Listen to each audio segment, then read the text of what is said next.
Hey, ladies and gentlemen, welcome to today's conference call to discuss Nano Dimension's fourth quarter 2020 financial results. My name is Grant, and I'm your operator for today's call. On the call with us today are Yoav Stern, President and CEO, and Yael Sandler, CFO. Before we begin, may I remind our listeners that certain information provided on this call may contain forward-looking statements, and the safe harbor statement outlined in today's earnings press release also pertains to this call. If you have not received a copy of the press release, please view it in the Investor Relations section of the company's website. Yoav will begin the call with a business update, followed by a question and answer session, at which time Yael will answer questions regarding the fourth quarter 2020 financial results. I would now like to turn the conference over to Nano Dimension's President and CEO, Yoav Stern. Yoav, please go ahead. Thank you very much, and good day and good morning to everybody. I will talk today a little bit about the 2020 performance, which I've written a letter to the shareholders before. I'll speak about the money we've raised, a bit about M&A, our plans moving forward, what's happening in the industry, and about the elephant in the room. So our performance 2020, you have to divide it to revenue and to expenses. The expenses are somewhat deceiving because a lot of high expenses are non-cash expenses resulting from all kind of GAAP rules regarding stocks and ESOP and non-cash compensation as part of restructuring the company. And if you want to know more details about it, you can speak with Yael and ask questions. As much as the top line, as I've mentioned before, I was surprised. My estimation in the middle of the year was that revenue will be much lower, resulting from the corona. We sold very few machines, but the revenue ended up being about $3.4 million, which is about half of our revenue the year before, 50%, which was structured from a lot of the present customers upgrading their machines, buying the razor blades, buying the consumables,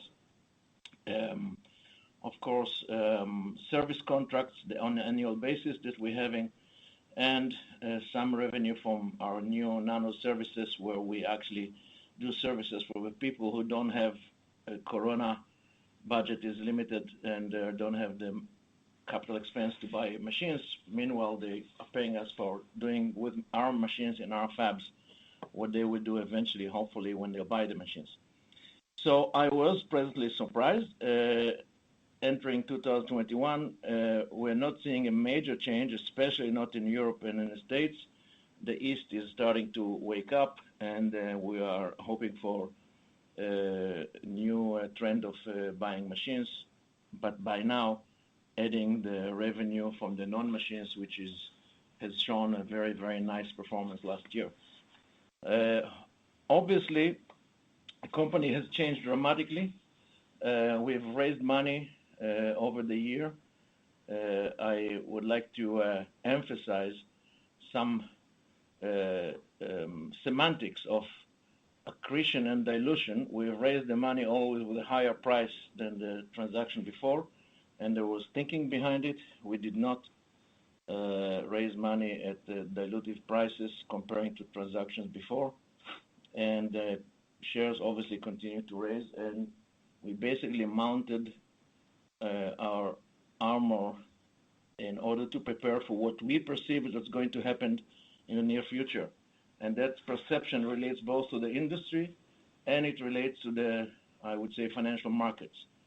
I'm not a prophet, and I'm not going to comment about where the financial markets will go, but the aggressive and actually very exciting business plan that we have has an allocation of exact use of proceeds for the money we have raised, which is by now $1.5 billion.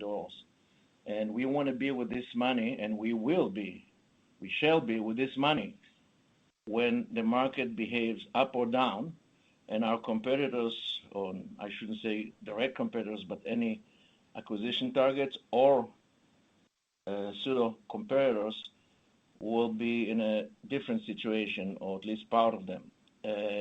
We expect our position now to strengthen because of that. We expect prices in the market to go down once this excitement of Robinhood and other trading houses and a lot of participants winning out and the market going back to normal behavior, we would like to make a very, very effective use of our business plan within the industry and the cash fuel that we have to execute it. So prices will be going down. They're not yet.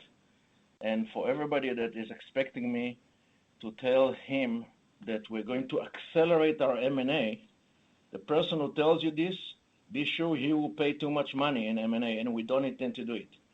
We have a very intensive M&A activity.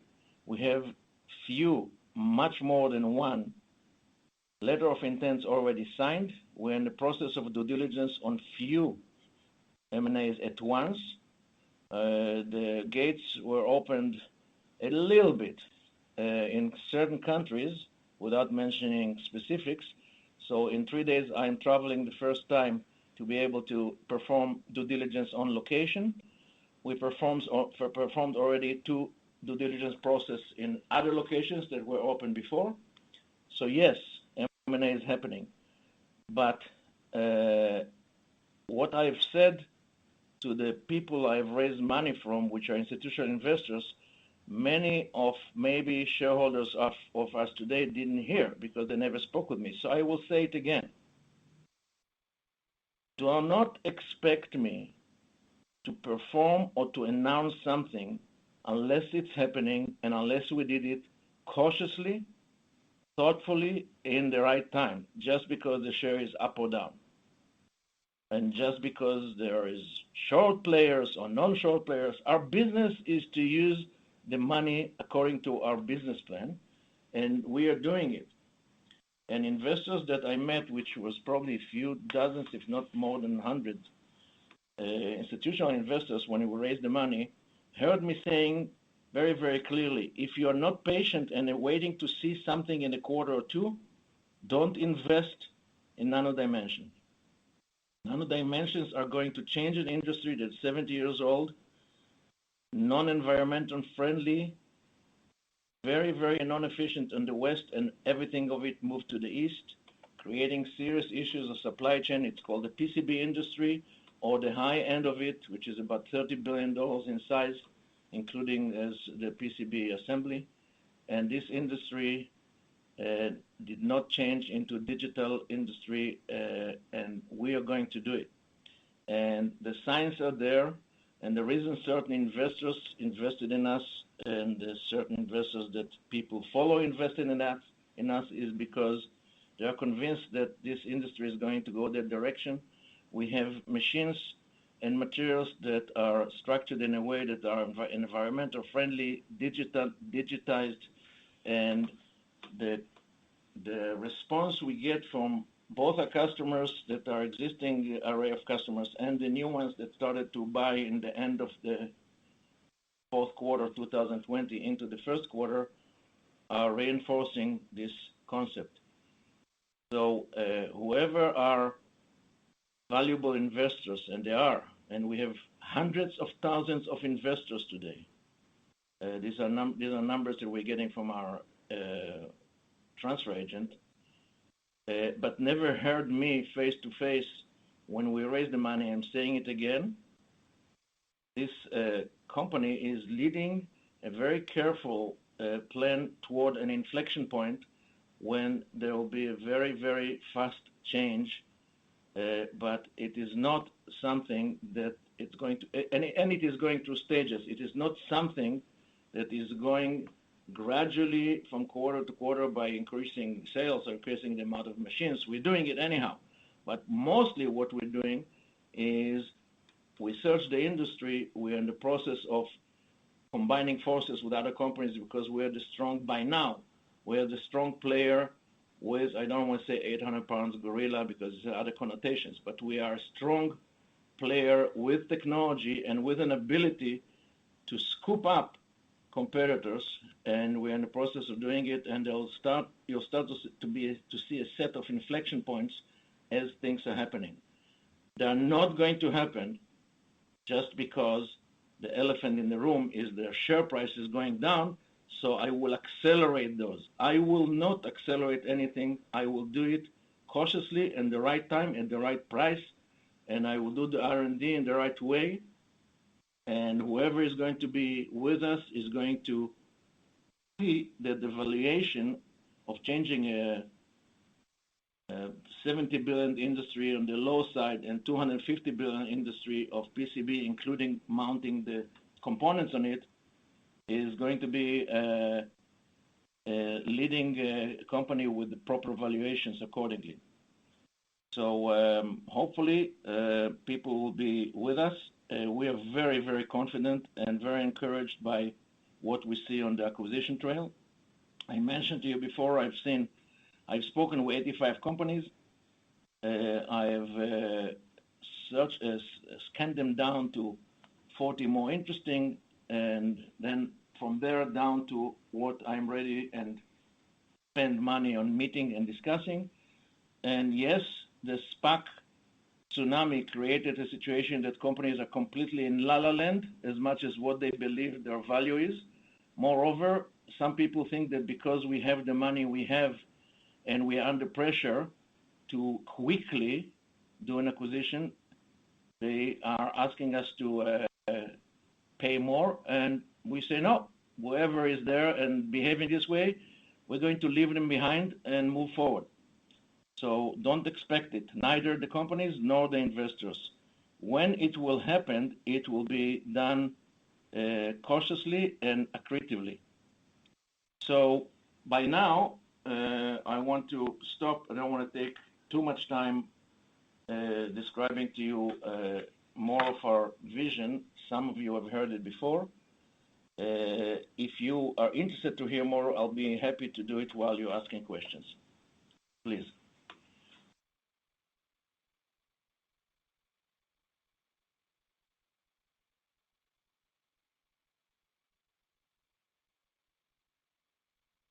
We will now begin the question and answer session. To ask a question, you may press star then one on your touch-tone phone. If you're using a speakerphone, please pick up your handset before pressing the keys. To withdraw your question, please press star then two. At this time, we will pause momentarily to assemble our roster. Remember, to ask a question, it is star then one.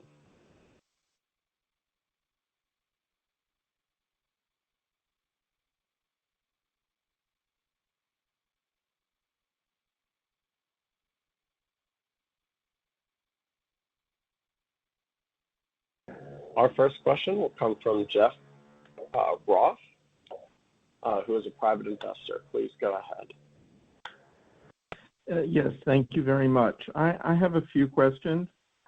For transparency, please discuss your direct offering strategies you've done for at least the next 6 months. You feel that you have enough money to execute your plans on a buyout, merger, acquisition, whatever you want to call it? That's my first question. Yes. So you're done. Yes. Okay. Good. Thank you. The answer is we have enough money to execute our present strategy. Okay. Could you provide some guidance towards first quarter 2021 financials, being that we're almost done with no guidance? No. Any guidance for 2021 in terms of revenue appreciation? No. Okay. Any growing interest contract signed in 3D printing of 5G antennas? Have you been working with any major automotive companies? Yes, we are working with major players in that field, and when there'll be anything to announce, we'll announce. We had contracts with them and worked with them before, and when there will be something to announce, it will be announced. Okay. You recently filed a patent on ceramic integration. Could you talk about that? Yeah. As you know, if you have read a presentation on our website as well as listening to part of the past discussions of this kind, we focus on in the development on few bridgeheads. One of them is the materials. We're improving the materials gradually, and we're going through very important stages in order the materials to reach as close to military spec, and before that, industrial spec and the commercial spec. We're seeing some very, very encouraging advancement. Our materials today are much better in their withstanding environmental circumstances and specs, including temperature, including strength. And part of what we do to the materials is we have, as you know, two materials. One is the dielectric and one is the conductive. And we are improving the materials by mixing materials so certain, be it ceramics or others, improve both the electrical characteristics of the material, the insulation characteristic of the material, the conductivity, and we file patents when we find solution and we feel that should be protected. Ceramics is part of the materials we add, and that's what you asked is actually happening, yes. Okay, thank you. With coronavirus dissipating in a very large way, wouldn't that be a positive in terms of revenue growth and executing on that? First of all, I'm not a corona expert as much as I'm concerned. You may see coronavirus dissipating or not. What I see is total closures in Europe. We have no customers that are active from our array of customers in Europe at all. It's actually becoming worse over the last 2-3 months. In the States, it's steady state. It's not worse. It's not better. So I'm not commenting on the coronaviruses in the general public. I'm just commenting in so much as our customers being in their laboratories and in the facilities, and we don't see a major change. We did see a change in the East, that being Australia and the Pacific Rim. We actually sold machines there at the end of the quarter. And when there will be a change, then we will announce it, or you will see that we are selling more machines. Okay, that concludes my questions. Thank you very much. Thank you very much.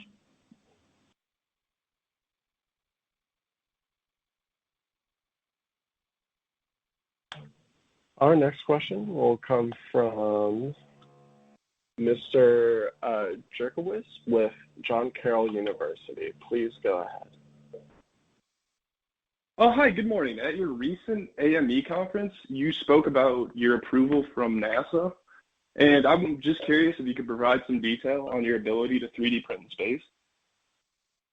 No, we don't 3D print in space. What we do with NASA and Harris, L3 Harris, is we do 3D printing on the ground and on very, very unique components, high-performance electronic devices, and those components were taken up to space and in the process of being taken more and more in this cooperation in order to test them in space and to see how do they perform in an environment of obviously different radiation, lack of gravity, etc. But it's not that we bring up a machine to space to print. We just send them the components to space.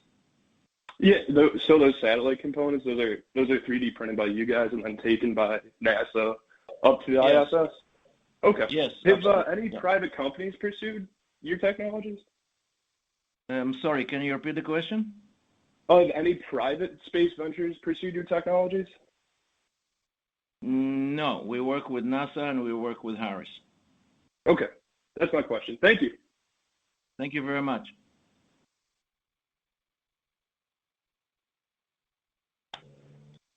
Our next question will come from Tavi Rosner with Barclays. Please go ahead. Hi, thanks for taking my questions. I I have a few, so maybe I throw most of them at once because they're related. So you talked about your net cash position.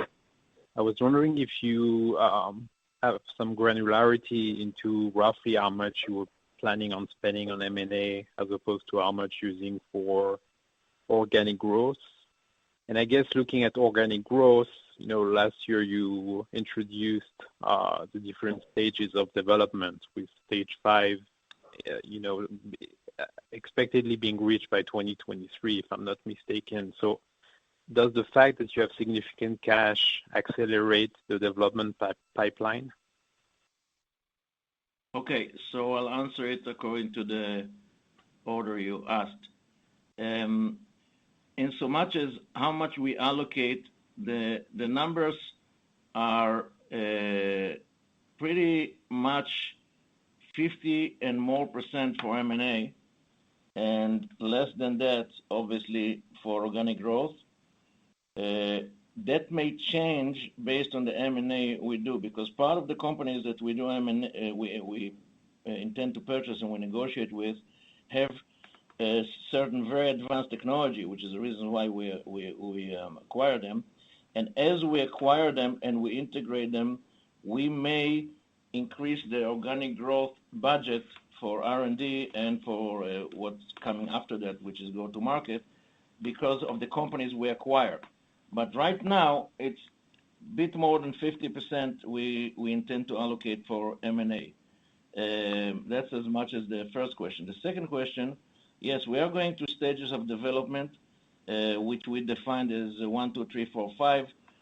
5, which is the inflection point, is somewhere around stage 4, we believe, where our first machine will come into a stage of a production machine or fabrication machine, which means the machines will move.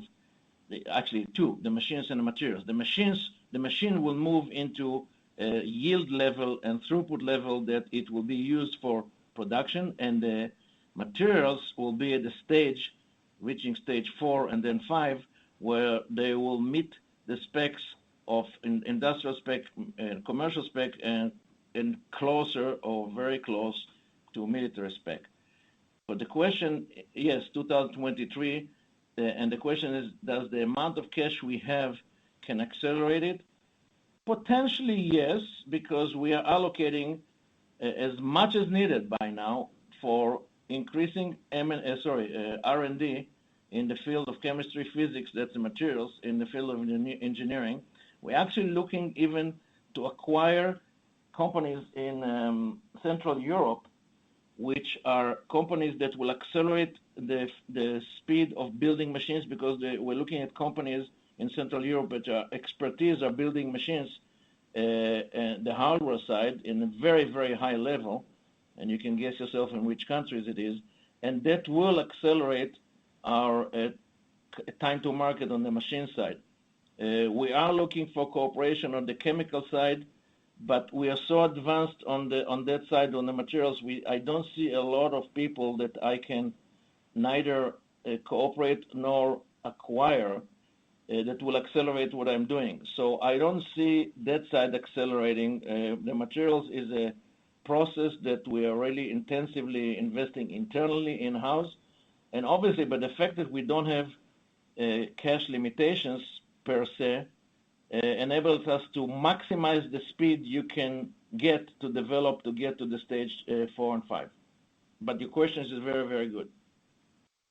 That's very helpful, and I guess more of a bigger picture. So I understand the value proposition of your machines as opposed to the traditional analog way of production. What I'm wondering is that, do you ever get kind of pushback from clients saying, "Yeah, it's true, we could produce on site and get faster time to market, but we don't need that kind of speed. We would rather do it, the cheap way, no matter how long it takes." Is that something you've ever heard of, or you just think that with time, the market will educate and understand the value? No, we actually get the opposite response. We never got an answer like this, I can tell you this. What we got is answers like, "This is great, this is amazing, but we want you to have the materials accelerated forward so we can actually use those immediately, not only for prototyping, but into our own products.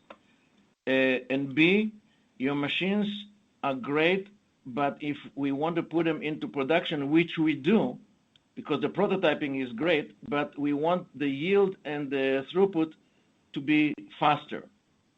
And frankly, they're right. So that's the direction we are taking. I can tell you that the MRD, the marketing requirement documents, which is the documents that define our product moving forward, are totally based on feedback we get from customers. You know, when I joined this company a year and a month ago, one of the reasons I chose to take such a risky, quote-unquote, position and the company was small and the technology was working, but it was embryonic, is they had 45 customers, which are really impressive. Some of you heard the names. I can't tell them now, but it's the leaders of the defense industry all over the United States and Europe. Hensoldt, I can say, it's a leading defense contractor in Germany, owned partly by the government, and they allowed us to use their name, and you'll hear more about what we're doing with them soon. So those people built the confidence I had as a person to join and to invest my own money, because they told me that the company is really listening to them in so much as where the machine and the technology will go. That was a very encouraging, and it's even more emphasized now. Everything we do is based on 35 leading customers, including leading universities, and the direction they're giving us. I'm really proud of this company before my time doing it, and now it's even more emphasized that nothing is being done here just because we are entrepreneurs having good ideas. By now, everything we do is based on information from customers. Great. And last one for me, if I may. So obviously, Corona had an impact on you guys in 2020. You talked about it for several quarters. I'm just interested in a way. So several companies that we follow, also in the 3D printing, actually saw Corona as a boost because people realized, disruptions of supply chains and so on. And by you, it was kind of the opposite, with budgets being down, or at least investment decision being delayed. How do you think about that with regards to your potential addressable market? The reason the phenomena you're describing, you have to separate between machines or technologies that are mature and are acceptable into production lines, and when the disruption in the supply chain were imminent because of the trade wars with China and because of Corona, and it's still happening, then people buy machines that either bought before, but they buy more machines in order to compensate for the supply chain disruption. In our case, since I came to the company, our machines are early adopters. I should say not the machines. The customer that bought our machines, the 45 or so customers, and the leading names I told you of the blue chips, are early adopters. Those are machines for proof of concept and early prototyping. And when you have supply chain disruption, the supply chain disruption is of production. The processes of R&D, product development, which are using our machines, those are not on the supply chain curve, and therefore those are not on the contrary. Our customers slow down their R&D and reduce their R&D and product development expenses because they were not doing it while the Corona is and where it is. So it's a different way of responding when you're dealing with machines like ours, which are in the early stage, or when you're dealing with machines in the 3D printing in general, which is a much older industry. It's a 15, 18 years old industry, even more. Our industry, the AME, just started, 5 years ago, and the earlier ones started before, but this was really not AME. It was call it toys.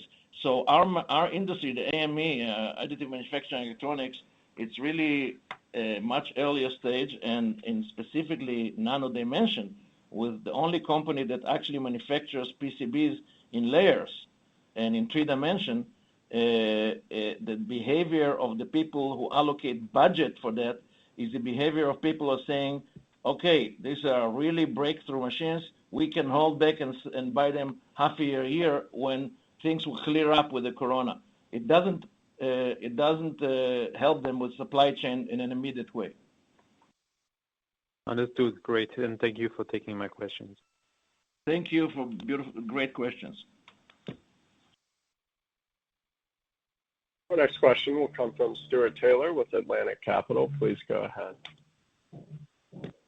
Yes, sir. Thank you for taking my question. I only have one.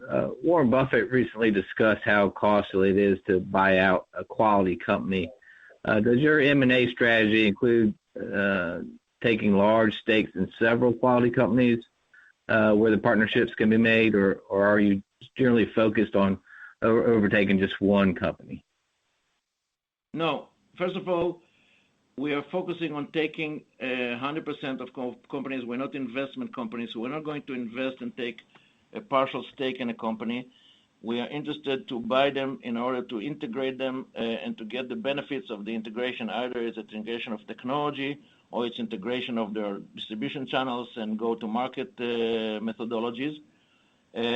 So we are looking at the three types of companies. I mentioned it before, to acquire type A, type B, type C. Each one of those types, we are interested to buy the whole company. The type A are much bigger companies in the PCB field. And the last response to your question is, we will acquire a few companies. As I mentioned earlier, I am in negotiations. I don't want to say with how many, but it's many more than one in parallel, and in due diligence in parallel. But we're not going to buy 20 companies. We are not going to do a roll-up. Each company that we will buy, first of all, we will negotiate until we get it to the right price. And the right price is not necessarily going to be the lowest price possible. We're not going to necessarily to do bargain buying, because what we buy as a value for us. We're not looking for what the value of the company in the market is, what the value for us. And we will buy few in order to leverage both our technology and our go-to-market efforts in preparation for the inflection point in the industry, which we believe will happen as we discussed before. Thank you. That's all I have. Thank you. Thank you. Again, if you'd like to ask a question, it is star then one.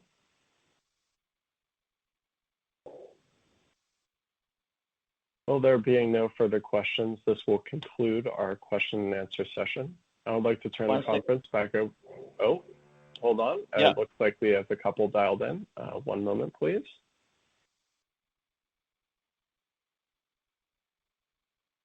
Our next question will come from Bunit Mashwari, who is a private investor. Please go ahead. Hello.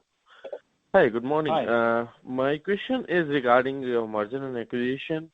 In the quarter past last quarter, like 2 quarters back, you said you are very close to acquiring some companies. And is the delay because of the valuation of the company due to market behaviors right now, or you find some other more competitive companies or more advanced technology companies for which you are targeting? Thank you. The companies that we, I don't remember saying close, but we were very advanced in discussion with companies in the fourth quarter. I dropped about 2 or 3 of them, I don't remember exactly, because their ideas about their value was totally out of whack. And those were, one of them was a company in the PCB field, a small company, relatively small company in the Silicon Valley, which thought that their value is close to 6 times revenue for a PCB company. So after due diligence and after realizing that's what they think, we dropped them. Another company Similar in similar field, smaller, spoke about 20 times revenue. So we say thanks, but no thanks, and we continued with other companies we're negotiating. By now, we are in advanced stages, and we believe, since I mentioned we have LOIs, in LOIs which are signed, by definition, you have agreed, while it's conditional on the final due diligence and non-binding, but we agreed on a price. So by now, on the LOIs that I'm signed, there's no issues of pricing. But do I tell you that there's a guarantee the doors will be closed? Of course not. Due diligence is due diligence. But I've done in my career, grew company through maybe 20 different acquisitions. So I've done it, I've seen it, and it's going to happen. And we are the patient one, because those who want to sell now because they feel that this whole SPAC campaign enables them to raise prices. And I'm saying, okay, you can raise prices. I'm still interested, but I will drag along until the prices will be right. And my investors, including you, I assume, that gave me this money, it's a lot of money, and I need to make out of this money value, to return value to you, which is 3 to 4 times this money. I intend to do that, and I'm not going to do it by overpaying. And I can tell you one thing else for you and for everybody else on this call. We did not increase salaries to anybody in this company. We did not pay bonuses other than 1 or 2 exceptions, which are very small, less than a few $1,000s per person, to people which really performed. We did not pay bonuses for myself because this is your money, and we're not going to do it. We're neither going to increase salaries, nor we're going to pay bonuses. We're going to work until the performance of the company will be more than just raising your money, and the performance of the company and ourselves as executives is going to be by increasing value for your money. So that's our commitment, and that's what we're doing. And rushing into M&A and paying quickly is not going to make it. Yeah. Thank you for your answer. That was very helpful, and all the best for the future. Thank you. Thank you so much. Yeah. That's all from me. Our next question will come from Tim Ekwall, who is a stockholder. Please go ahead. Yes, thanks for taking my call. I'm trying to understand how you control your supply chain for your raw materials. Do y'all own companies that you get your supplies from, or do you just have supply agreements with them? We have no issues with supply chains because from the beginning when I came in, we were going to actually move production to the Far East, including China, which would have increased our gross margins dramatically. I stopped that for 2 reasons. One, the corona was already in China in January, and I just was here 2 weeks. I said, I'm not taking any risk on that. And B, we are ITAR-approved company in the United States. We are selling to the defense community close to 50% of our revenue. So I was not going to play games with that. And frankly, I don't think that the change of administration in the United States are going to change this policy. I think we are going to see issues with that. So all our supply chains are from the West, and most of what we built here in the R&D facility or the manufacturing facility that we have in Israel and now in the States. So we didn't have any disruption. Well, I guess maybe I'll make sure I understand. I'm talking about the actual raw materials used to produce your product. That's what I'm talking about. Okay. All right. Thank you. That's my question. Thank you.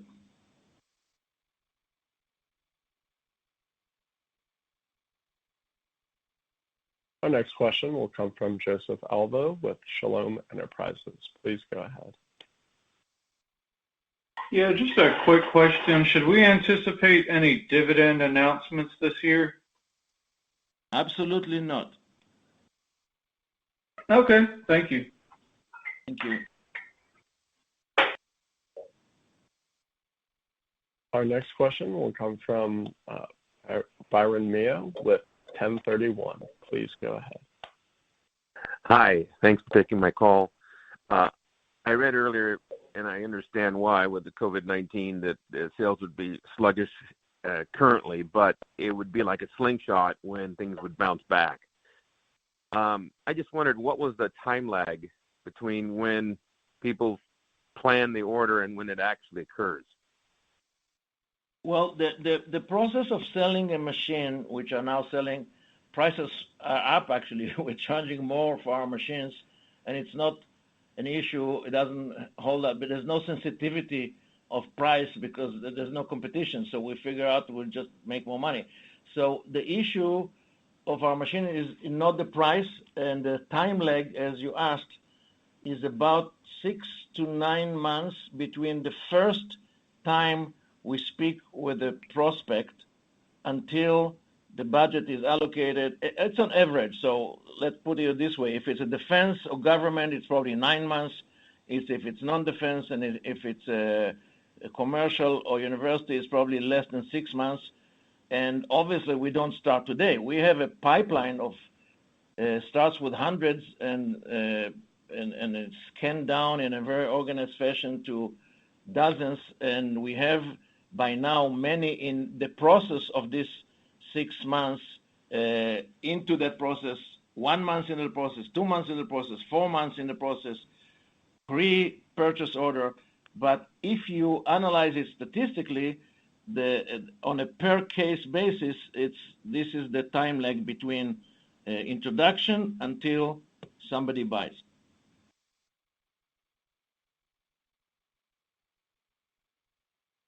I hope I answered your question. Thank you. Thank you. Our next question will come from Ram Raghavan with Retail. Please go ahead.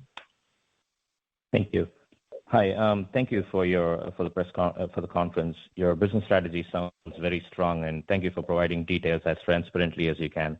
My question is, you're in a particular niche right now in the PCB industry. Do you foresee going into any other industries and expanding your presence in the future? Okay, let's define the niche. And you're right. The industry, the PCB industry, is estimated by two. You have to measure it in two ways. One is the PCB itself, the fabrication, when people build the board, and then they mount on the board a lot of semiconductors and other components. So just the building of the board is about $70 billion industry. By the way, 85% of it is in Far East. And if you speak about PCBA, the A is for assembly, that becomes about $250 billion industry. We are focusing on the upper 10-12% of this industry. That's the niche you spoke about, which can be measured at about $25 to $30 billion if we include all the components. And we do, because soon we're going to have components mounted in our machines. And so that niche, which is 10% of the much larger industry, is very large because it doesn't have a solution right now, anything closer to a digital solution like ours. And it's an analog industry, and I spoke about it a lot in the past. I don't want to repeat with all the issues of analog and very large production runs that without it you can't justify the price, etc., not to speak about prototyping. So specifically to your question, yes, we are looking to move to adjacent industries. Very exciting, because there are industries that are selling. We're not going to move out of 3D printing, but we may move to adjacent industry niches, which are 3D printing of micromechanical, not only micro-electromechanical pieces. It's very exciting because it is selling to the same verticals we are selling. It is selling to the defense industry, to the aerospace industry, to the aviation industry, to the very high-end auto industry, to the very, very high-end medical industry. And those kind of technologies are, first of all, can be integrated with electronics, but also can be sold as micromechanical devices, nano devices, which are not only with electronics. And we are looking to expand into that. So the answer is yes. Excellent. Thank you very much. It's very encouraging to see prospects of expansion. Thank you very much. Thank you. That was my question.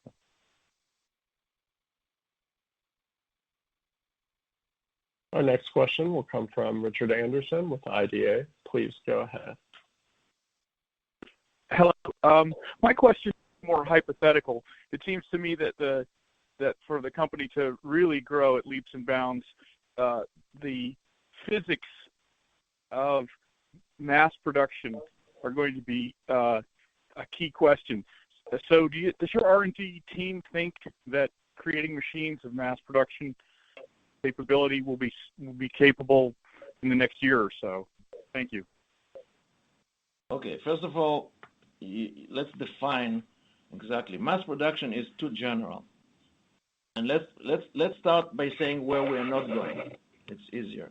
We are not going to compete with the mass production of 20 million pieces or 5 million pieces that are done in China in a production line which is analog and very capital intensive and very labor intensive and for $5 a piece. That's the mass production we never intended to go into. So I'm saying we are going into production, and the production segment that we are looking and very encouraged about, it's called high mix, low volume, which means it's a production of very high mix of designs and very low volume per design. Give an example. Aerospace. There's no 500,000 microsatellites that are being produced by whoever produced them, and we are selling them. There's very few thousand. They don't need 500,000 pieces. That's an industry that has a lot of variation, a lot of designs, a lot of prototyping, and a lot of production of very special high-performance electronic devices that we are definitely intending to we cater to today on a prototyping level, and we will cater in the production level. Is it called mass production? Yes, because it's mass.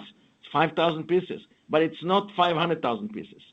Those industries we estimated, as I mentioned to you, to be in total at least $10 billion on the fabrication side, and the fabrication and assembly going up to $25 billion. So that's where we're aiming. And no, it's not going to be within a year.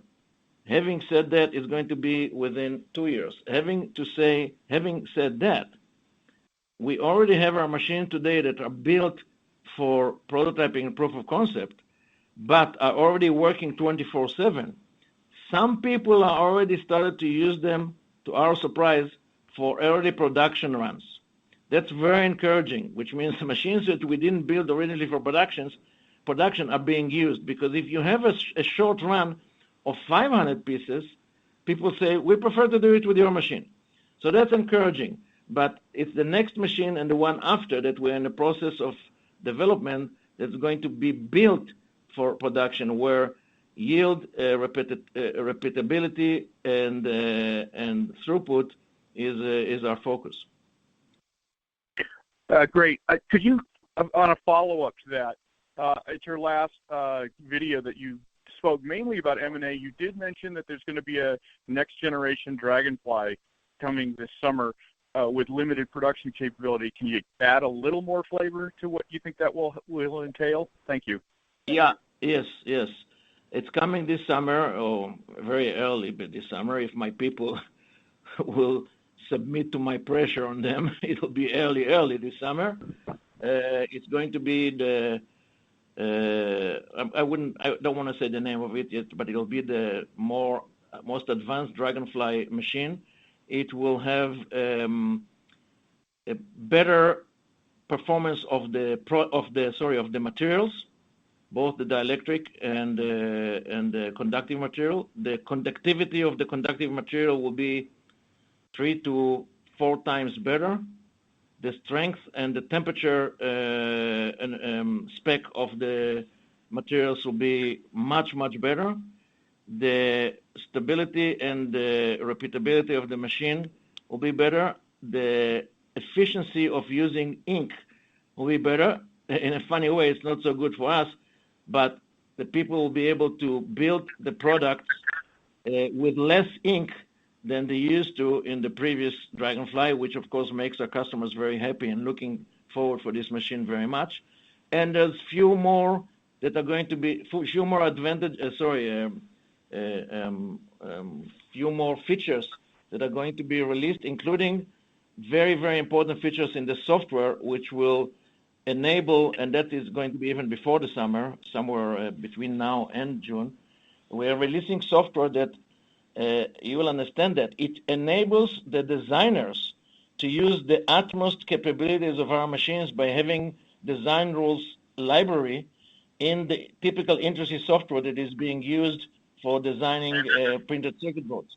So that is going to be released very, very soon, within weeks or couple of month and a half.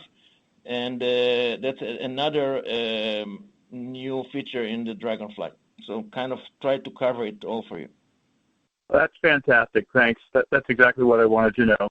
Bye. Thank you very much.